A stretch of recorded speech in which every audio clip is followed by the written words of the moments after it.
नमस्कार, सीएनबीसी आवाज मोतीलाल ओसवाल स्टूडियो में आप सभी का स्वागत है। 10 के दमदार ट्रेड्स की शुरुआत करते हैं हेडलाइंस के साथ। कैपिटल सीरीज की एक्सपायरी के दिन कमजोर शुरुआत के बाद बाजार में रिकवरी का मूड। निफ्टी निचले स्तरों से 150 पॉइंट से ज्यादा सुधर कर 24,150 के करीब आया। हालांकि बैंक निफ्टी में अभी भी 200 पॉइंट का दबाव, लोअर लेवल से यहां भी रिकवरी। मिड कैप और स्मॉल कैप में आज फिर से एक और बार आउट परफॉर्मेंस, एडवांस डिक्लाइन बढ़िया। आज के बिग स्टॉक स्पॉटलाइट और चार्ट जीपीटी पड़े सटीक। अच्छे नतीजों के बाद चला नैम इंडिया, शेयर करीब 5% चढ़कर वायदा का टॉप गिनर बना। साथ ही सिटी यूनियन बैंक में भी रफ्तार। स्पॉटलाइट कोचिन शिपयार्ड में मजबूती कायम। उधर मजबूत चार्ज के दम पर वर्लपूल, अंबर और कॉनकॉर में भी खरीदारी कायम। सीपीएससी और ऑयल एंड गैस शेयरों में अच्छी खरीदारी, करीब 1% चढ़े दोनों सेक्टर इंडेक्स। ऑयल इंडिया और ओएनजीसी वायदा के टॉप गेनर्स में शामिल। साथ ही कैपिटल गुड्स, ऑटो और मेटल शेयरों में भी हल्की तेजी, लेकिन रियल्टी और आईटी शेयरों में हल्का दबाव। और आरबीआई के सख्त प्रोविजनिंग नियम से पीएसयू बैंकों में बिकवाली कायम। इंडेक्स 1% ज्यादा फिसला। Bank of India, Bank of Baroda वायदा के टॉप लूजर्स में हुए शुमार। नए नियम और शेयरों पर बिग स्टॉक्स में हुआ था सटीक एनालिसिस। चलिए शुरुआत करेंगे अब 10 के दमदार ट्रेड्स की। वीडियो में रहेंगे आपके साथ। हमारे साथ इस शो में पिछले शो से प्रकाश काबा और राजेश पाल भी बने हुए हैं। साथ ही विकास सालुंके और नीलेश जैन भी जुड़ेंगे टॉप ट्रेड्स के साथ। मार्केट आउटलुक पर पेडिग्री एडवाइजरी के फाउंडर दिलीप भट्ट से बातचीत होगी। टेक्निकल पर बात करेंगे आज कोटक सिक्योरिटीज़ के सहज अग्रवाल से। और साथ ही आशीष से जानेंगे कि एनएससी के रजिस्टर्ड निवेशकों में रिकॉर्ड उछाल से बाजार के लिए क्या संकेत मिल रहे हैं। सहज भी हैं शो में, ध्यान रखिएगा। चलिए अब एक काम करते हैं, एक बार जरा आपको मार्केट का एक ब्रॉड व्यू समझा देते हैं। निफ्टी डे हाई पर है, 24,158 का हाई और वहीं पर हैं हम। इनफैक्ट अब फ्रेश इंटरडे हाई बनाया। बैंक निफ्टी अभी भी थोड़ा नीचे है, प्रेशर है बैंक निफ्टी पर, लेकिन वो भी लोअर लेवल से रिकवरी दिखा रहा है। एक बार निफ्टी पीएसयू बैंक रखिएगा ज़रा, क्योंकि आज थोड़ा सा प्रेशर निफ्टी पीएसयू बैंकों पर था जो आरबीआई के नॉर्म्स आए, लेकिन उसके बाद यहाँ भी रिकवरी है लोअर लेवल से करीब 1%। मिड कैप और स्मॉल कैप में आज भी आउट परफॉर्मेंस है। मिड कैप 1/3% ऊपर है, स्मॉल कैप और भी ज़्यादा आउट परफॉर्मेंस दिखा रहा है ऑफ लेट। और आज भी यहाँ पर करीब ऑलमोस्ट 1% की रैली, एडवांस डिक्लाइन बढ़िया है। Stock of the day Nippon India, करीब 7% की रैली अब यहाँ पर हो चुकी है। इसके अलावा कुछ और स्टॉक्स जो अभी ब्रेकआउट दिखा रहे हैं, उनमें अदानी एंटरप्राइजेस डे हाई पर आया। ओएनजीसी और ऑयल इंडिया दोनों में अच्छे मूव। सेल, डिक्सन टेक, वोडाफोन आइडिया में एक मूव आ रहा है। Indus Tower, Bombay stock exchange fresh highs की तरफ बढ़ता हुआ बीएससी का स्टॉक का नीचे क्या है, थोड़ी प्रॉफिट बुकिंग आ रही है फिनिक्स मिल्स में नंबर्स के बाद। इटर्नल नंबर से पहले थोड़ा सा वीक है, करीब 2.5% नीचे। इसके अलावा Zydus life, union bank, bank of India, यहाँ पर थोड़ी सी गिरावट है। एसबीआई कार्ड थोड़ा नीचे है, लेकिन लोअर लेवल से अच्छी रिकवरी है। इनफैक्ट अब डे हाई पर आ गया है एसबीआई कार्ड। ये एक और स्टॉक है जो आज थोड़ा सा फोकस में है। बिरू जी हाँ, ये तो अब तक की आपने एक छोटी सी समरी सुनी है। उससे अब एक काम करते हैं, ट्रेड्स को पिक करना शुरू करते हैं। पिछले कार्यक्रम से राजेश पालविया जी और प्रकाश काबा सर इस कार्यक्रम में भी मौजूद हैं। फ्रेश पर्सपेक्टिव लेकर, ताज़ा तरीन नजरिए लेकर विकास सालुंके और नीलेश जैन, आप सभी को नमस्कार, कार्यक्रम में स्वागत है। नीलेश, आपके 2 स्टॉक स्पेसिफिक आइडियाज़ क्या होंगे इस वक्त के?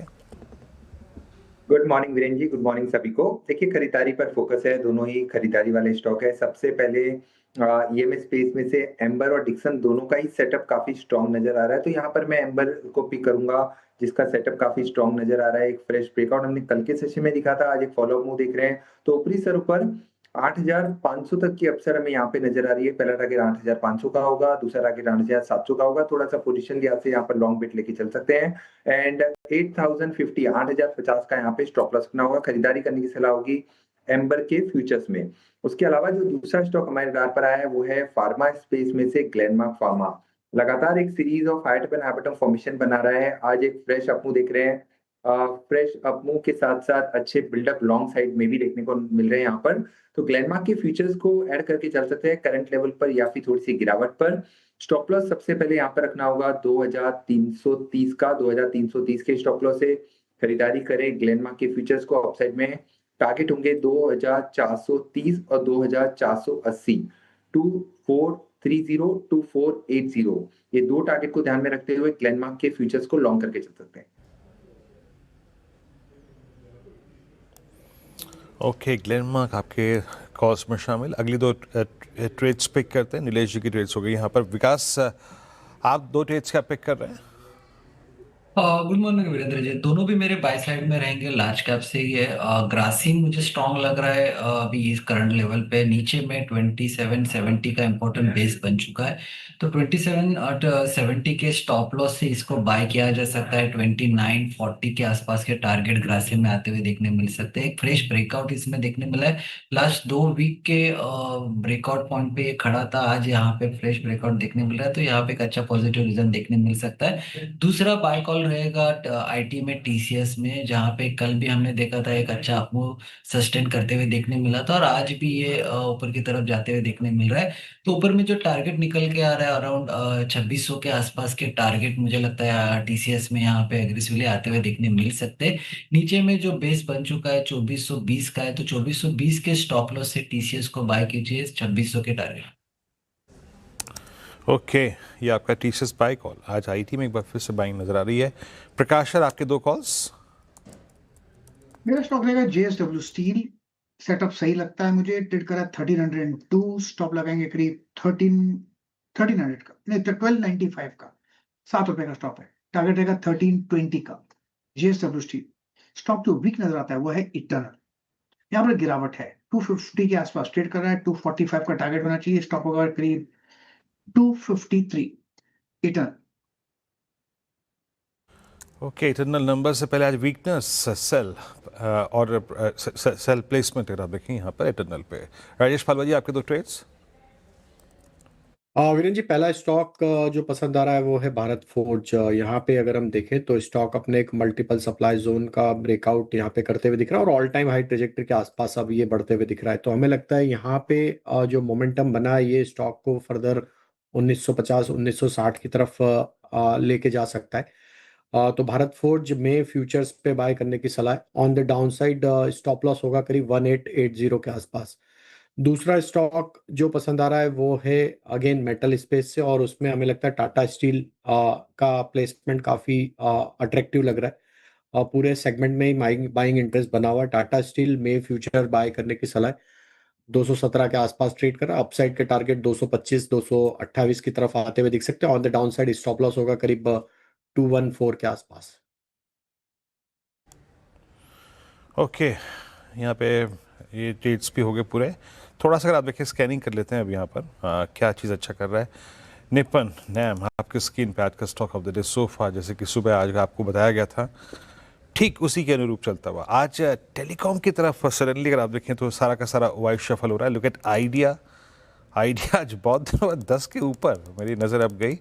और देन इंडस टावर्स सुबह से अगर आप देखें, इसका भी उल्लेख किया गया था आज स्पॉटलाइट में और चार्ट जीपीटी में। और उसके बाद अदानी इंटरप्राइजेस, ये एक बड़ा मूव लेता हुआ। राजेश जी, मैं आपसे कुछ देर पहले अदानी इंटरप्राइजेस की बात कर ही रहा था। वो देखिए क्या मूव दिया इसने। और वारी 2.5% ऊपर। और एच पे क्या क्या है, बीएससी। नीलेश, बीएससी के इस फ्लैग ब्रेकआउट को आप कैसे प्ले करेंगे? 3590 डे हाई पर ट्रेड करता हुआ। देखिए बहुत ही बेहतरीन ब्रेकआउट यहाँ पर हम देख चुके हैं कल के सेशन में। एक copy book style flag and pole pattern जिसे हम कहते हैं, उसका ब्रेकआउट यहाँ पे आता हुआ नजर आ रहा है। सेटअप काफी स्ट्रांग है। मेरे ख्याल से यहाँ पर अभी भी जगह है। पोजिशनल अपसाइड 4000 तक के लेवल हमें यहाँ पर देखने को मिल सकते हैं। शॉर्ट टर्म मोमेंटम के लिहाज से 37 3800 और थोड़ा पोजिशनल लिहाज से 4000 के पार ही काउंटर हमें यहाँ पे जाता हुआ नजर आ रहा है। तो क्लियर कट एक बाय डिक्लाइन स्ट्रक्चर है। करंट लेवल पर लॉन्ग कर रहे हैं तो 3480 का स्टॉप लॉस रखे। इमीडिएट टारगेट 3700 3800 और उसके बाद 4000 तक की अपसाइड यहाँ पर देख सकते हैं। ओके, चलिए अब काम करते हैं, थोड़ा आगे बढ़ते हैं, कुछ और ट्रेडिंग पिक्स पिक करते हैं। हमारे साथ कोटक सिक्योरिटीज़ के सहज अग्रवाल भी जुड़े हैं। सहज जी, गुड मॉर्निंग। मार्केट पर आपका व्यू और आपकी ट्रेड्स इस समय की। जी गुड मॉर्निंग। दर्शकों को भी गुड मॉर्निंग। इनफैक्ट अप्रैल सीरीज काफी बेहतरीन रहा है ओवरऑल मार्केट के लिए। फ्रंट लाइन, मिड कैप और खास करके मिड कैप का जो पार्टिसिपेशन है वो काफी आउटस्टैंडिंग रहा है। ये ट्रेंड कंटिन्यू होने की पॉसिबिलिटी काफी ज्यादा लग रही है। आई थिंक ये जो जियोपॉलिटिकल सिचुएशन है, ये अभी जो आफ्टर इफेक्ट्स आ रहे हैं थोड़े बहुत ये चलते रहेंगे, बट ब्रॉडली मार्केट ने एक्सेप्ट कर लिया the worst is behind us, ऐसा एंटिसिपेशन है हमारा। और धीरे धीमी गति से आप जहाँ पे वैल्यू है, जहाँ पे अपॉर्चुनिटी है, वहाँ पे पॉजिटिव बायस के साथ ही ट्रेड करेंगे। इनफैक्ट आज एक्सपायरी भी है, मार्केट ने एक पॉजिटिव साइड का ब्रेकआउट दिया है। होपफुली उम्मीद यही कर रहे हैं कि अब 24,130 जो कल का हाई था उसके ऊपर यदि सस्टेन करता है बाजार तो अच्छा खासा अप मूव आ सकता है, बिकॉज ओपन इंटरेस्ट बिल्डअप आपका नेक्स्ट स्ट्राइक डायरेक्ट 24,500 पे ही है। ऐसे एनवायरनमेंट में स्टॉक स्पेसिफिक अपॉर्चुनिटीज भी अच्छी लग रही है। एक भारतीय है जहां पे हम ट्रेंड और वैल्यू दोनों की कॉम्बिनेशन देख रहे हैं और थोड़ा मोमेंटम पिकअप भी नजर आ रहा है। तो भारतीय पे एक बाय ट्रेड रहेगा, करंट प्राइस पे देख सकते हैं आप 1745 का उसका एक बहुत अच्छा सपोर्ट है और ट्रेडिंग पर्सपेक्टिव से 1950 तक का टारगेट इसमें हमें नजर आ रहा है। स्टॉक ने बेसिकली एक रिवर्सल पैटर्न दिया है जहां पे पहले ये लोअर टॉप लोअर बॉटम बना रहा था और बीच में एक हायर टॉप बनाया, उसके बाद में पुल बैक, तो अच्छी एंट्री पॉइंट है, रिस्क रिवॉर्ड भी फेवरेबल है। तो ये एक अच्छी अपॉर्चुनिटी नजर आ रही है। और दूसरी डिफेंसिव स्पेस में से देख रहे हैं हम डीवीज लेबोरेटरी, आई थिंक अभी अराउंड 6500 के आसपास ये स्टॉक ट्रेड कर रहा है। यहाँ पे हमें एक डेली ट्रेंड लाइन का रेजिस्टेंस ब्रेकआउट दिख रहा है और ओवरऑल फार्मा पैक थोड़ा पॉजिटिव बायस के साथ ही ट्रेड कर रहा है कुछ दिनों से। तो एंटिसिपेशन ये है कि 6270 का जो इसका एक सपोर्ट है वो रखकर ऊपर की तरफ में 6880 तक का टारगेट इसमें अगले 5 से 6 दिन में हम एंटिसिपेट कर रहे हैं। तो चलिए। डीवीज लैब और पहली अपॉर्चुनिटी भारती एयरटेल, ये दोनों काफी इंटरेस्टिंग लगती है current market situation. Bharti Airtel और डीवीज लेबोरेटरीज ये यहाँ पर आप थोड़ा सा पिक कर सकते हैं। चलिए, शुक्रिया सहज हमारे साथ जुड़ने के लिए। अब बात करते हैं मेटल शेयरों की। यहाँ पर आज अच्छे मूव्स आ रहे हैं। एचएसबीसी बुलिश है यहाँ पर। पूरी रिपोर्ट शेयर से समझ लेते हैं। श्रेया बताइए। जी सर, देखिए एचएसबीसी ने स्टील स्पेस को लेकर इनफैक्ट रिपोर्ट निकाली है। कल गोल्डमैन की रिपोर्ट थी और आज एचएसबीसी की रिपोर्ट आ गई है। पूरा स्टील स्टॉक्स अच्छी खासी तेजी के साथ आपको कामकाज करता हुआ नजर आएगा आज के सेशन में। JSW steel, Jindal stainless, Tata steel सभी लगभग 2% के करीब करीब 1.5-2% के करीब करीब तेज हैं। अच्छा, सेक्टर पर पॉजिटिव व्यू क्यों है पहले वो समझ लेते हैं। तो स्ट्रॉन्ग डिमांड विजिबिलिटी नज़र आ रही है एचएसबीसी को। गवर्नमेंट पॉलिसी सपोर्ट कर रही है इस पूरे स्पेस को। साथ ही कंपनियों की जो बैलेंस शीट है, जो भी स्टैक आप देख रहे हैं अभी आपके स्क्रीन पर, सबकी बैलेंस शीट काफ़ी स्ट्रॉन्ग नज़र आ रही है।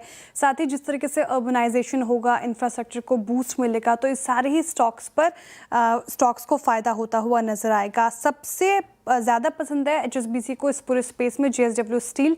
टॉपिक मानी गई है इसको क्योंकि काफ़ी अच्छी बैलेंस शीट है और स्ट्रॉन्ग परफॉर्मेंस रही है, इसलिए 1460 की टारगेट प्राइस देख रहे हैं जेएसडब्ल्यू स्टील में। अच्छा खासा अपसाइड पोटेंशियल। इसके अलावा जिंदल स्टेनलेस इनको काफ़ी पसंद आ रहा है। यहाँ पर भी खरीदारी की राय रखी है 800 के टारगेट प्राइस के साथ। और साथ ही स्ट्रॉन्ग प्ले है, नीश सेगमेंट में अच्छा काम कर रही है, स्ट्रॉन्ग प्ले है ये। जिंदल स्टील एंड पार भी रखे रडार पर, लेकिन यहाँ पर होल्ड की कॉल आ गई है 1280 की टारगेट के आसपास। अपसाइड लिमिटेड थोड़ा नजर आ रहा है जेएसपीएल पर in comparison to other steel stocks, लेकिन ये भी आप रख सकते हैं रडार पर। Tata steel buy call maintain है यहाँ पर और अच्छी परफॉर्मेंस आज के सेशन में लगभग 2% अप है आज के सेशन में। लॉन्ग टर्म स्ट्रॉन्ग प्लेयर मान रहे हैं एचएसबीसी, तो टाटा स्टील भी रखे रडार पर। तो पॉलिसी सपोर्ट, इंफ्रास्ट्रक्चर जिस तरीके से बूस्ट हो रहा है और अर्बनाइजेशन कहीं ना कहीं इस पूरे सेक्टर को पुश करेगी, तो सारे स्टॉक्स आप फोकस में रखिए। ऑलराइट, शुक्रिया श्रेया। तो ये इस समय स्टील पर एक व्यू। अब बात करते हैं हमारे साथ मार्केट आउटलुक पर बात करने के लिए पेडिग्री एडवाइजर के फाउंडर दिलीप भट्ट जुड़े हैं। Dilip ji, good morning. दिलीप जी, एक मार्केट में अच्छी खासी शानदार रिलीफ रैली आ चुकी है, लेकिन ये क्रूड 110 के आसपास टिका हुआ है। ये कितना नेगेटिव है आपके हिसाब से, और अब मार्केट पर आप क्या व्यू लेकर चल रहे हैं? गुड मॉर्निंग अनुज जी। ऐसा लग रहा है कि एक रिलीफ रैली जो हम बात कर रहे थे, that is being played out in a very nice way. और हमने ये भी देखा है कि वर्ल्ड ओवर ये रिलीफ रैली में काफी सारे इंडाइसेस रिकॉर्ड हाई पे चले गए हैं। हमारा निफ्टी अभी भी उस रास्ते पे है, लेकिन पहुंचा नहीं है अभी तक रिकॉर्ड हाई पे। तो मुझे लगता है ये जैसे मैं कहता हूँ, इसमें दो वे से प्ले करना चाहिए। एक तो रिलीफ रैली जो हम प्ले कर रहे हैं अभी, और सेकेंड उसके बाद the macro fundamentals take over, और यहाँ से आगे क्या लगता है। तो वहां पर हम थोड़े बहुत कॉशियस रहेंगे। और मुझे लगता है long term basis macro fundamentals थोड़े काफी चैलेंजिंग रहेंगे। और जैसे कि आपने भी कहा कि अगर ऑयल अगर 100 के ऊपर रहता है, 110 के आसपास भी रहता है, तो मुझे लगता है it continues to be a challenge, because the current account deficit also will be quite a big, और रुपये के ऊपर भी प्रेशर रहेगा। और यहाँ पर हम देख रहे हैं कि काफी सारे स्टॉक्स का जो शीन हम बोलते हैं, जहां पर जो ग्लैमर था वो काफी हद तक उतर गया है। एक लेवल पे वो वैल्यू बाय बनता है, लेकिन हम जिसे कहते हैं स्क्रीमिंग बाय, वो नहीं बनता। तो मैं कहूंगा कि ओवरऑल मार्केट में रिलीफ रैली में भी यहाँ से और एक 300-400 पॉइंट निफ्टी चल सकती है, 500 पॉइंट भी चल सकती है, लेकिन वहां से one should be a little more cautious and one should be selective. Dilip sir नमस्कार, वीरेंद्र बोल रहा हूँ। एक चीज़ जो कि बाजार में बहुत स्ट्रॉन्ग कन्विक्शन होल्ड कर रही है, वहाँ पे इन्वेस्टर्स कमिटेड हैं, वहाँ पे ट्रेडर्स कमिटेड हैं, बाय एंड डिप्स हमेशा रिवॉर्ड कर रहा है, and that's metals, ferrous non ferrous both classes. Again precious metal से वो जो शाइन था, वो जो चार्म था, वो जो अट्रैक्शन था, वो शिफ्ट हो गए आपके इंडस्ट्रियल मेटल्स की तरफ आ चुका है। सर मेटल्स पे आपका टेक क्या कर रहा है इस वक्त?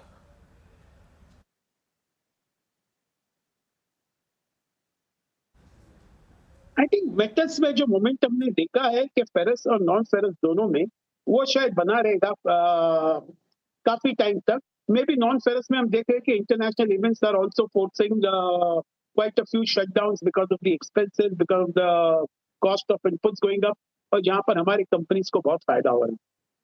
और एक रुपी डेप्रिसिएशन हो रहा है जहां पर फेरस मेटल्स को भी काफी अच्छी तरह से सपोर्ट मिल रहा है।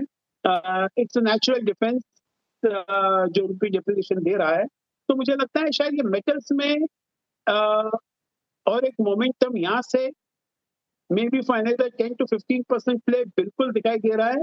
और खास करके मैं कहूंगा कि SAIL looks pretty interesting, JSW steel also looks pretty interesting, Vedanta and Hindalco of course looks pretty good in the non ferrous side, लेकिन स्टील सेक्टर में जरूर इंटरेस्ट रहेगा। As what we said, commodities में एक सेक्युलर लॉन्ग टर्म व्यू लेना बहुत difficult बन जाता है, because commodity prices are very short cycles. Okay Dilip ji, एक स्पेस जहां ज़बरदस्त मोमेंटम है वो है कैपिटल मार्केट स्पेस। इंडेक्स 30% चल चुका है पिछले कुछ हफ्तों में, और स्टॉक्स में 30 से 40% के मूव्स आए हैं। यहाँ पर आपका क्या व्यू है, और कोई पर्टिकुलर स्पेस इसमें जो आपको अच्छी लग रही हो?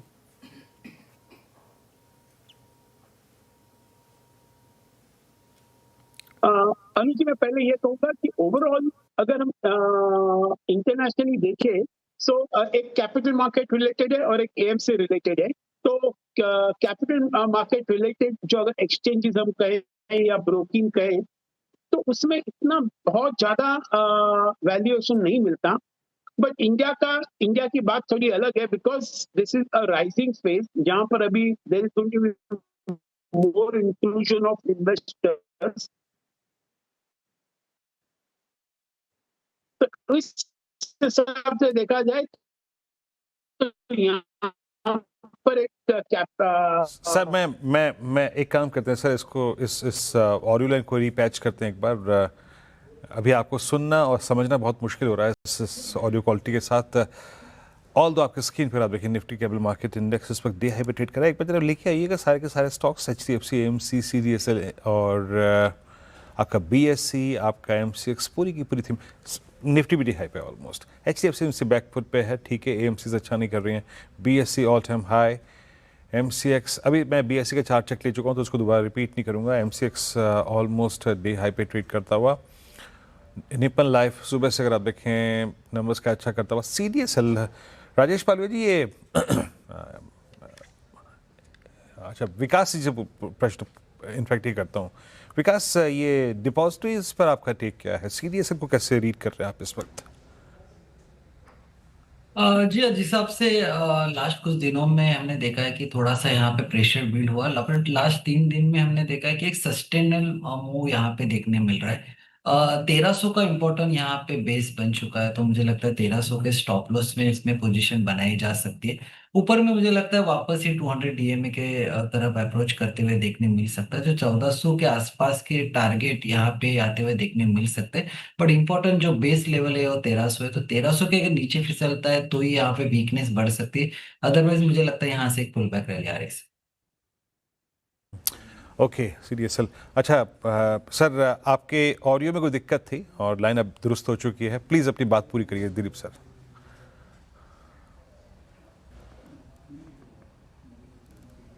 कि ब्रोकिंग होता है और एक्सचेंजेस होते हैं, और दूसरा होता है AMC. AMC is a good annuity business. यहाँ पर हमको लगता है कि शायद one should continue to remain invested. ऐसे कोई उसमें आसमानी सुल्तानी होने वाला नहीं है, उसमें कोई रनवे राइज भी मिलने वाला नहीं है, but as a steady defence and steady returns के लिए एएमसी अभी भी ठीक है, जरूर ले सकते हैं। मुझे लगता है एचडीएफसी, एएमसी है, निप्पॉन है, I think one should definitely look at this. और जहां तक एक्सचेंजेस का सवाल है, मैंने कहा कि internationally they don't get any great valuation, but India में अभी भी एक राइजिंग कर्व है, तो यहाँ से भी एक एक्सचेंजेस को जरूर खेलना चाहिए, specially with NSE also likely to be listed sooner than later. तो ये एक्सचेंजेस में मैं समझूंगा कि अभी फिलहाल the existing stocks are pretty expensive, I may not necessarily invest in them.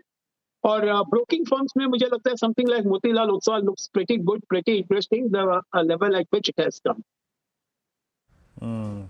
अच्छा, मैं एक लास्ट प्रश्न पूछूंगा सर आपसे। इस बार नेस्ले के नंबर्स को आपने देखा है ना, वरुण बेवरेजेस की कल नंबर्स आए थे। आपको एफएमसीजी में नंबर्स के बाद ये प्राइस स्ट्रेच, कोलगेट का प्राइस स्ट्रेच कुछ अट्रैक्ट कर रहा है सर, या फिर आप अभी भी थोड़ा सा स्केप्टिकल हैं और ज़्यादा तवज्जो इस बात को दे रहे हैं कि मेट डिपार्टमेंट द्वारा जो टिप्पणियां हैं कि शायद मानसून दुरुस्त ना रहे इस बार, अपने लॉन्ग टर्म एवरेजेस से थोड़ा सा नेगेटिवली डेविएट करे? आप किस तरफ हैं, किस खेमे में खड़े हैं इस वक्त? आई थिंक जहां तक एफएमसीजी का प्ले है कंज्यूमर स्टेपल्स में खास करके, I think Nestle provided a good indicator that things बहुत इंप्रूव हो रहे हैं। रूरल देख लो या फिर अर्बन एरियाज में देख लो, क्योंकि अब रिसेंटली हम देख रहे थे कि rural was picking up, urban was slowing down. अभी शायद रूरल का जो एप्रीहेंशन है रिलेटेड टू मानसून वो रहेगा, और मैं भी ये समझूंगा कि शायद एफएमसीजी में कोई जल्दबाजी नहीं करनी चाहिए, बिकॉज शायद इनपुट कॉस्ट बढ़ सकते हैं स्पेशली फॉर द कंपनीज, और अगर कमेंसुरेट रिकवरी नहीं आई इन द वॉल्यूम टर्म्स तो शायद ये अभी भी साइडवेज चल सकते हैं, because none of the stocks are expensive. इसमें कोई दो रानी नहीं कि ये सब कंपनी बहुत अच्छा कैश फ्लो जनरेट करते हैं, ROE and ROEs are very high, लेकिन इसका कोई मायना नहीं रखता because stock itself is very expensive. Okay, चलिए दिलीप जी, बहुत बहुत शुक्रिया आज हमारे साथ जुड़ने के लिए। थोड़ा एक लाइन का इशू था, तो उसकी वजह से जो दर्शकों को थोड़ी तकलीफ हुई होगी, उसके लिए माफ़ी।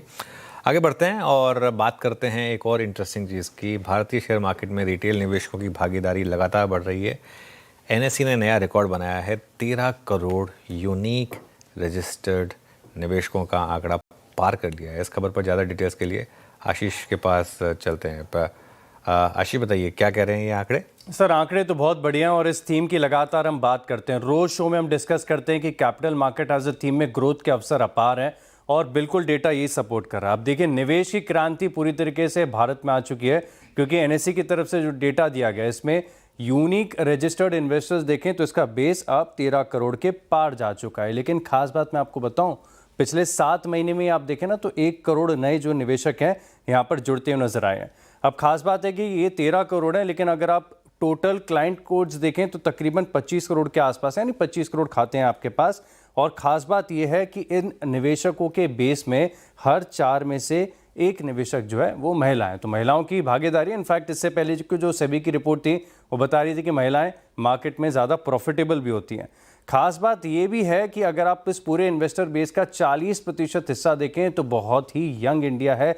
इनकी जो औसत एज निकल कर आती है ये करीब 30 साल से कम है, और ऑन एन एवरेज भी इन्वेस्टर बेस का देखें तो 33 ईयर्स के आसपास आता है। तो यंग इंडिया निवेश में काफ़ी ज़्यादा भरोसा रखता है। ओवरऑल आप देखें तो ग्रोथ यहाँ पर देखने को मिली है। अब CAGR FY 21 से 26 में देखें तो जो निवेशकों का बेस बढ़ रहा है ये ऑलमोस्ट 26.5% के आसपास निकल कर आता है, और इसी के चलते देखें तो मार्केट कैप भी करीब 461 लाख करोड़ है, जिसमें टोटल रिटेल निवेशकों की ऑलमोस्ट 18 से लेकर 19% की हिस्सेदारी है।